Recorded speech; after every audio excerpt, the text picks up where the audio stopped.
Today we are drawing Spider-Man and Mary Jane in 8 different styles. This was from a live that I did recently, and all of you contributed into what styles I should draw, and we started off with the cartoon effect.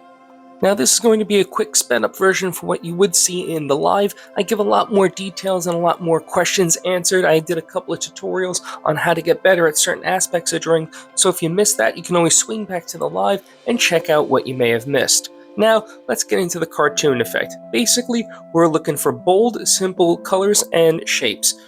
And I'm going with the whitish gray tone for the webbing, and that's just because I want the image to be seen a little bit better. In the reference image that you're seeing, it's also a lot whiter rather than black. It's a lot grayer. So we're going to just go with the reference image that we have.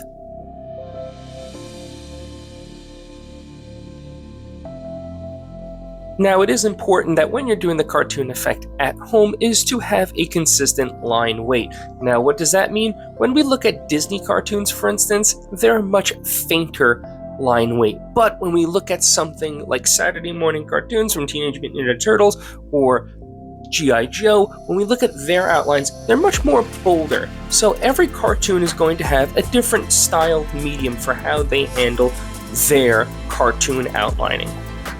Next up, we have the drip effect. That was another request, and I think personally the drip effect came out amazing. Not just because I'm tooting my own horn, but because it also complements the cartoon style really well. Whenever I'm devising up a plan of attack on how I'm going to do these multiple different styles, I kind of have a consensus of in my mind where each spot is going to land. Now here, I didn't know that because it was up to chat to basically determine what style I should or should not do, but I still had the placement of where I was going to put it.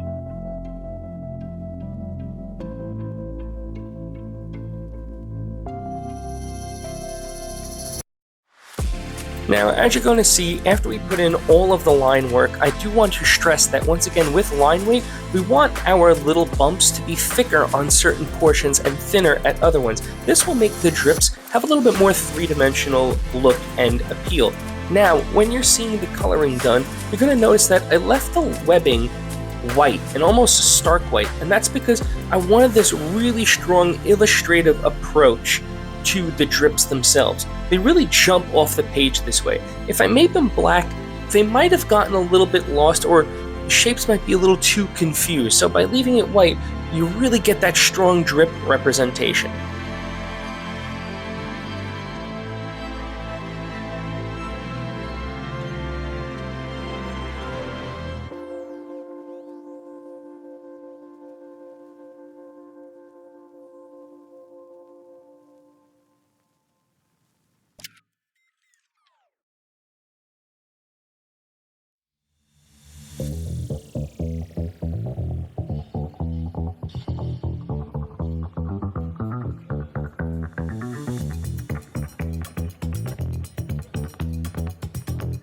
For the third style, I had one of my channel members, Party Poner, come up with the wooden effect.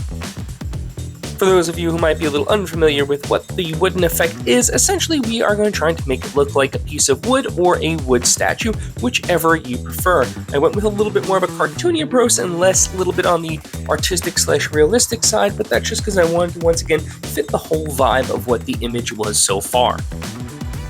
Now, my name is James over at James Kirsch Art, and if you like the content that you see and you like to see me transform all these fun characters in fun new ways, then please do me a favor and smash that like button and subscribe button so you never miss out on another piece. It is one really cool thing that I love to do with this channel, is transform your favorite characters in fun, new, and inventive ways that you might never have seen. One of the things I also love is interacting with all of you in the community and in the comments section. So once again, if you like this content, then please do me a favor, hit that like button and subscribe button so you never miss out on another piece. If you'd like to try the wooden effect out at home, then here is some helpful hints that can help you get better at doing it. First off, what I like to do is start off with a base layer. I also like to use 2 different sets of tones. One is going to be a lighter tone and one is going to be a darker tone. This helps to break up the image because not all wood is a light brown or a dark brown. Sometimes they are one or another or both. It all depends upon the grain and the type of wood.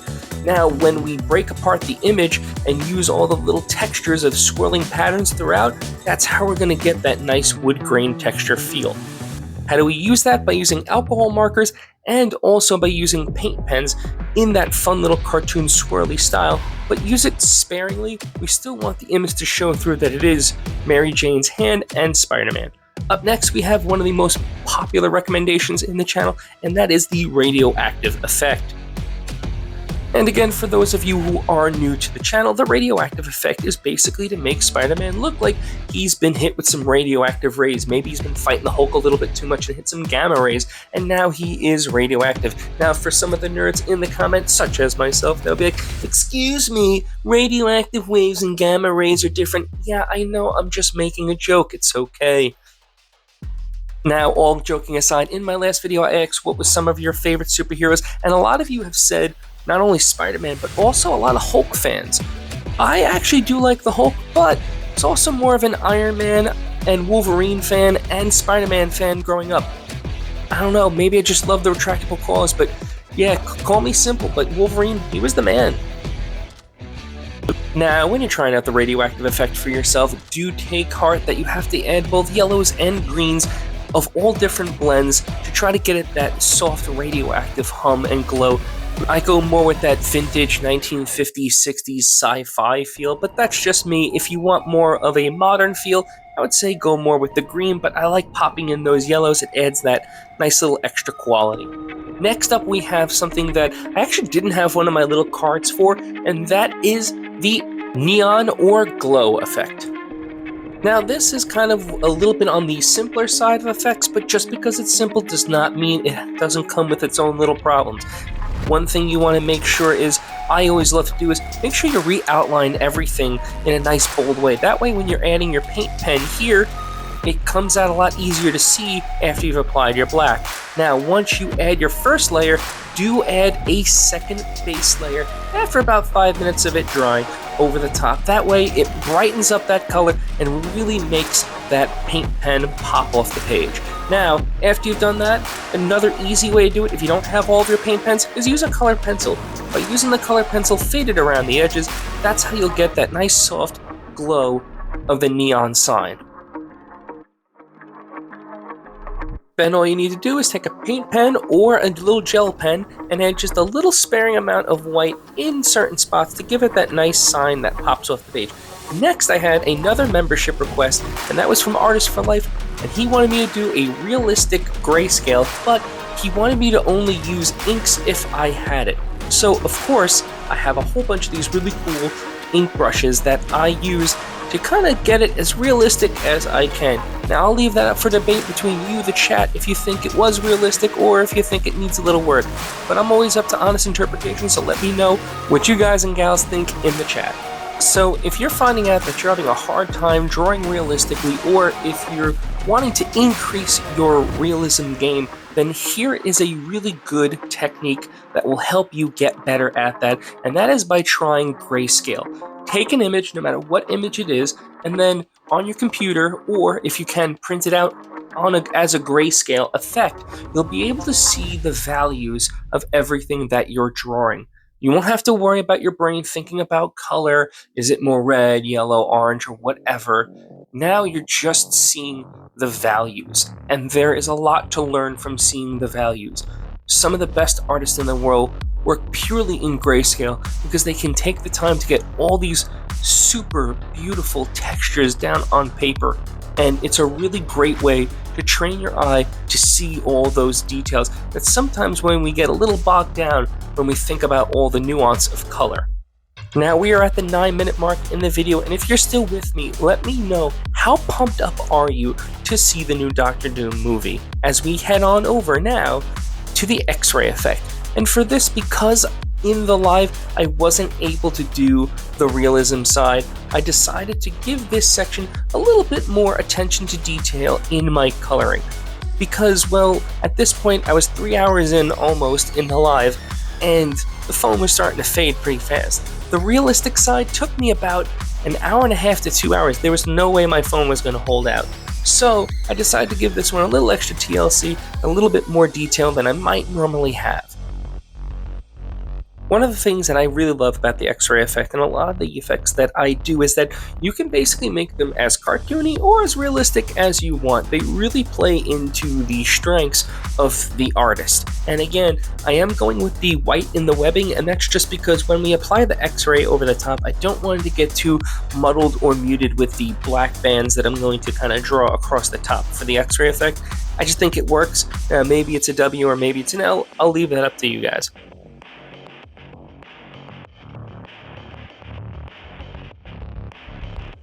Just going to finish up putting these last little X-ray dots in, and we're going to call this section complete as we head over to the realistic side. Now, like I said, this thing took me several hours, and I think by the end of it, you will see why. The amount of detail and the amount of that I had to skip through this and just delete because it was just too much detail being added on.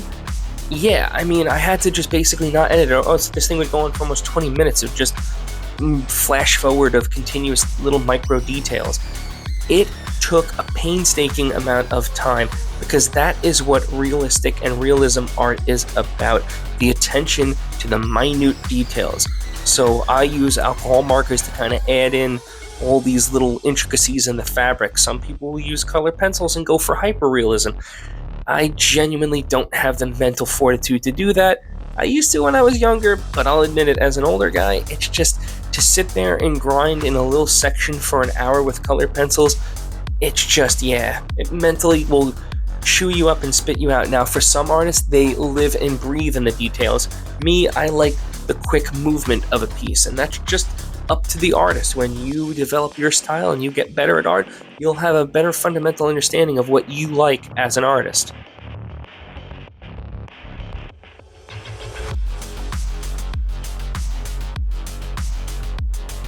We are almost finished with this section, so once again, if you like this content, then smash that like button and subscribe button so you never miss out on another really cool transformation that I do. It means the world to see you guys in the comments and in the previews, so thank you so much. Now let's finish off strong.